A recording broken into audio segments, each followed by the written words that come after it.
Top quality और consistent performance के लिए सिर्फ सिल्वर पंप्स एंड मोटर्स, नाम याद रखना।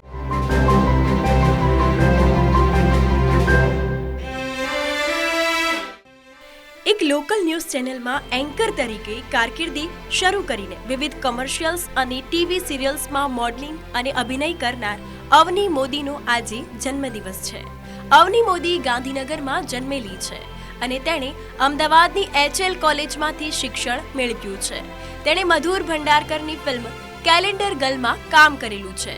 તેણે અભિનય કરેલી ઇન્ટરનેશનલ શોર્ટ મૂવી ગુલાબને કેનેડા ઇન્ટરનેશનલ ફિલ્મ ફેસ્ટિવલમાં બેસ્ટ ફિલ્મ એવોર્ડ પણ મળેલો છે. તેને તેની Gujarati film carry on Kesar માટે ગુજરાત સરકારનો સ્ટેટ એવોર્ડ પણ મળેલો છે.